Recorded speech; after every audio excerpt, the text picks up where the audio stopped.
ڈھونڈنے والا ستاروں کی گزرگاہوں کا اپنے افکار کی دنیا میں سفر کر نہ سکا، جس نے سورج کی شعاؤں کو گرفتار کیا، زندگی کی شب تاریک سحر کر نہ سکا۔ شاعر نے انسانوں کی مختلف قسمیں بیان کرتے ہوئے انسانی زندگی کا المیہ بیان کیا ہے۔ انسانی زندگی کا المیہ کیا ہے کہ انسانوں میں سے انسانیت ختم ہو گئی ہے اور اس کے نتیجے کے طور پہ بغیر احساس کے جو انسان ہیں وہ ہمارے ارد گرد موجود ہیں۔ احساس رکھنے والے انسان ناپید ہو چکے ہیں، اور شاید اس نثر میں اسی چیز کو بیان کر رہے ہیں کہ وہ انسان جو کہ ایک دوسرے کے دکھ درد میں شریک تھے، جن کی دانش و حکمت چاہے کم تھی، لیکن وہ ایک دوسرے کے زخموں کے مرہم محبت سے رکھتے تھے۔ لیکن اب ایسا ہے کہ حکمت بہت بڑھ گئی، پڑھائی بہت بڑھ گئی، لیکن نتیجہ یہ نکلا ہے کہ دنیا میں مصائب بھی اتنے ہی رفتار سے بڑھتے چلے جا رہے ہیں۔ نیکسٹ شعر کی طرف آئیے گا۔ دل رہینے سومیا دستار رہینے میں کدا، تھا ضمیر جعفری بھی ایک مزیدار شخص۔ رہین کہتے ہیں رہن رکھنا، گروی رکھنا۔ سوما کہا جاتا ہے کلیسا کو، چرچ کو۔ دستار پگڑی ہے۔ رہینے میں قدا میں گروی رکھنا، میں قدے میں شراب خانے میں گروی رکھنا۔ دل جو ہے وہ تو کلیسا میں گروی رکھا ہوا ہے، جبکہ پگڑی شراب خانے میں رکھی ہے۔ ضمیر جعفری بھی ایک بڑا ہی مزیدار شخص ہے۔ اس شعر پہ غور کیجیے گا۔ شاعر نے اپنے نام کا حوالہ دیتے ہوئے انسانوں کا جو دوغلا پن ہے اسے ہمارے سامنے بیان کیا ہے۔ شاعر کہتے ہیں کہ دل گرجا کی طرف مائل ہے۔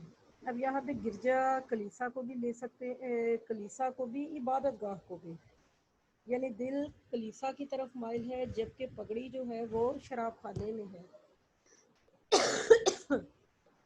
ضمیر جعفری ایک مزیدار شخص ہے کہ وہ دین اور دنیا دونوں ساتھ ساتھ لے کر چلنا چاہتا ہے۔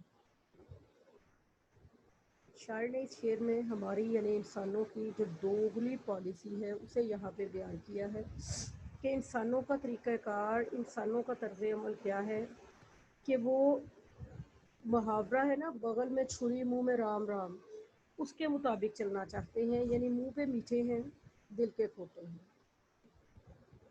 بظاہر منہ پہ ورد اللہ کے کلام کا ہے، لیکن حقیقت میں ہر برائی کی طرف مائل ہیں۔ دنیا میں دنیاوی فائدے بھی اٹھانا چاہتے ہیں، لیکن غیبت کے ذریعے سے دوسرے کے لیے وبال پیدا کرنے کی کوشش کرتے ہیں۔ بقول شاعر منہ پر میٹھی میٹھی باتیں، غیبت میں انداز جدا، کتنے رنگ بدل لیتے ہیں یہ جانے پہچانے لوگ۔ شاعر یہاں پہ یہی بات بیان کرتے ہیں کہ یہ جو افراد ہیں ہمارے ارد گرد، طرح طرح کے رنگ بدلنے کے ماہر ہیں، ان کی زندگی کا ایک ہی مقصد ہے کہ وہ اپنے لیے جائز ناجائز ہر ذرائع سے سہولیات اکٹھی کریں اور دوسرے کے لیے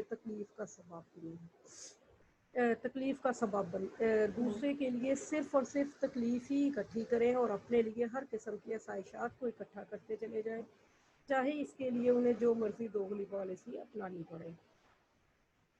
ایک اور شعر میں اسی کیفیت کو بیان کیا گیا ہے۔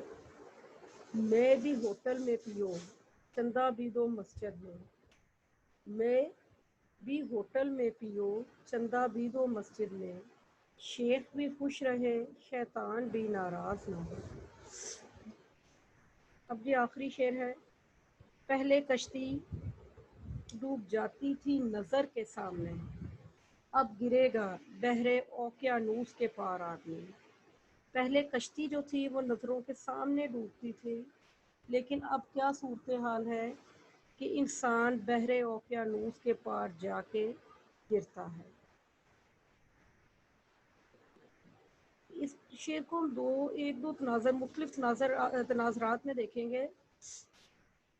ایک تو اس میں سیدھی سی جو بات بیان کی گئی ہے وہ یہ ہے کہ پہلے کشتیاں تھیں، جیسے ہی وہ چلی خدا نہ خواستہ اس میں خرابی ہوئی تو وہ سامنے ہی ڈوب گئی. کم از کم ارد گرد موجود افراد کو پتہ چل جاتا تھا اور کچھ نہیں تو لاش ہی نکال لی جاتی تھی. لیکن اب بڑے بڑے جہاز ہیں جو وہ جا کے بحر اوقیانوس کے پار جا کے ڈوبتے ہیں، مرنے والوں کی لاشیں تک نہیں ملتی. اس میں در حقیقت ایک حوالہ ٹائٹینک کا بھی ہے. ٹائٹینک جو جہاز تھا یہ 14 اپریل 1912 میں بنایا گیا. اس کا مطلب بھی یہی تھا، ہمیشہ رہنے والا. اور اس کے بارے میں نعوذ باللہ بنانے والے نے کہا تھا کہ اسے خدا بھی نہیں ڈبو سکتا. اور یہ اپنی پہلی جو اس کا چلنا تھا اسی میں ہی یہ ڈوب گیا تھا، اور اس میں سے بہت کم افراد جو بچے تھے. شاعر نے یہاں پر انسانی ترقی کی جو رفتار ہے در حقیقت اس سے طرز کیا ہے. شاعر کہتے ہیں کہ انسان نے اتنی ترقی کر لی، نتیجہ یہ نکلا کہ اپنی ترقی کے ہاتھوں وہ خود پریشان ہے. اقبال نے وہ ایک شعر بڑا خوبصورت کہا تھا نا، تمہاری تہذیب اپنے خنجر سے آپ کی خودکشی کرے گی، جو شاخ نازک پہ آشیانہ بنے گا وہ ناپائیدار ہوگا. اسی بات کی طرف سید ضمیر جعفری بیان کر رہے ہیں کہ جو ہم نے ایک تہذیب بنا لی ہے نا، جو ہمارا ایک ٹرینڈ بن چکا ہے اپنے ہاتھوں اپنے لیے موت خود خریدنے کا، اس کا نتیجہ یہ نکلا ہے کہ انسان دن بدن آہستہ آہستہ موت کی طرف بڑھتا چلا جا رہا ہے. دل کے اندر سے تو اس کے سکون ختم ہوا ہی ہے، لیکن اس کے ساتھ ساتھ اس کی اپنی زندگی بھی انتہائی مشکل کا شکار ہو گئی ہے. آپ سڑک پہ نکل کے دیکھ لیجئے، آپ نے اگر 2-4 کلومیٹر کا سفر سڑک پہ کیا تو آپ کو ممکن ہی نہیں کہ 2-4 ایکسیڈنٹ نظر نہ آئیں. اپنے ہاتھوں کی ایجادات موٹر سائیکل کاریں ہمارے لیے تباہی کا سبب بنتی ہیں، چاہے اس کی وجوہات میں زیادہ حصہ ہمارا ہی ہے، لیکن حقیقت میں یہ ہماری تیز رفتار جدید زندگی ہے جس نے ہمیں ہر طرح کے وبال کا شکار بنایا ہوا ہے. اب جن نظم کے سیاق و تشریح کی طرف آئیے گا، خلاصے کی طرف آئیے گا. سید ضمیر جعفری اس نظم میں آدمی کی مختلف اقسام بیان کرتے ہوئے دور جدید کے آدمی پہ طنز کرتے ہیں کہ دور جدید کا آدمی مادیت پرست ہے. پہلے انسان علم، دل اور پیار تھا، جبکہ آج کل زر، کثر اور کار ہے. بستیوں میں آبادی بڑھ گئی ہے جبکہ انسان کم ہو چکے ہیں جن کے اندر انسانیت ہے. فیشن کے پیچھے چلتے ہوئے انسان نے اپنا معیار زندگی اتنا اونچا کر لیا ہے کہ زندگی کہیں نیچے منہ دیکھتی رہ گئی ہے. اور اس کے ساتھ ساتھ دانش و حکمت چاہے بڑھ گئی، لیکن حقیقت میں انسان کو تکالیف دینے کا کام مزید بڑھ گیا ہے. انسان کا دوغلا پن اس کے لیے وبال کا سبب ہے، اور اپنی تہذیب، اپنی ترقی کے ہاتھوں انسان خود مصائب کا شکار ہے.